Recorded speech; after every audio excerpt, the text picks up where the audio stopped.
So this is an example of a rational equation.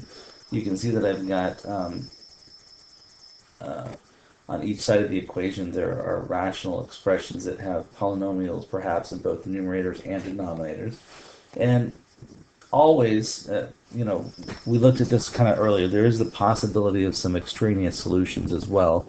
And actually it's possible sometimes that there's no solutions.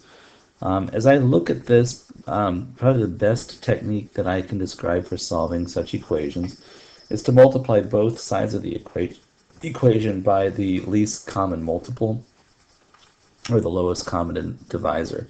So if I look at x minus 8s and 2s, I can see that the least common divisor, right, the least common multiple of those would be 2 times the quantity of x minus 8. So my strategy here is to multiply every single one of these terms by exactly that. And it kind of, it merits pausing and thinking about it for a minute.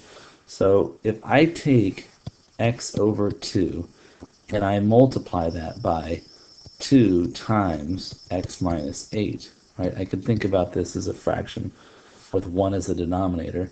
There is a common factor of 2 here, and I can cancel that. And it's not a mistake that it's there. It's actually, it's one of the reasons why I'm multiplying by the lowest common denominator, is it makes it so that those fractions cancel. Anyways, when I cancel that out, what I'm left with is an x squared minus 8x. So this becomes x squared minus 8x. All right. Let me just move this off screen. I'll leave it there. Okay, so now I'm going to multiply again. I'm going to multiply the 2x minus 5 over x minus 8 times this lowest common denominator. So if I'm thinking about it, it's the 2x minus 5. I made that look wrong. Sorry. It's 2x minus 5 over x minus 8. And I'm going to multiply that by 2 times the quantity of x minus 8. Okay, and in this case, I can see that I have a common factor of x minus 8. And that cancels, leaving me 2, right? 2 times the quantity of 2x minus 5. So this next thing becomes, and it was positive, right? So it becomes a plus 4x minus 10. 4x minus 10. And then finally, let me move this out of the way. And then finally, oh, no. Yeah. Oops. And then finally, on the other side of that equal sign, when I multiply both sides when I multiply it by this, I'm not going to write it out, but the x minus 8s that occur in both the numerator and denominator, they're common factors, and I'm left with just the number 22. Okay, this is a quadratic. You can see I've got a squared term, linear terms, and then constants. I'm going to bring everything over to the left-hand side and simplify.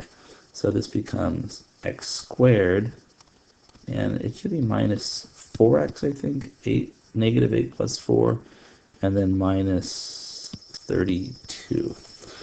So, and that equals 0.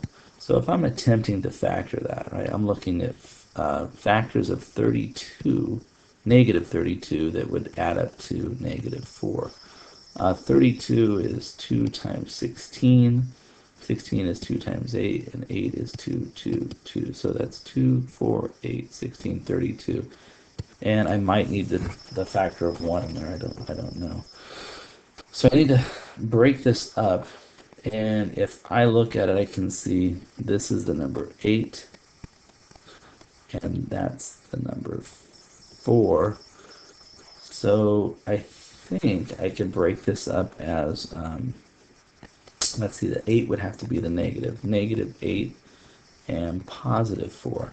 So these are my two numbers. If I multiply them, I do get positive or negative 32, and when I add them, I get exactly negative 4. So because my leading coefficient here is the number 1, right, I'm completely finished, and I can factor this as x minus 8 times x plus 4.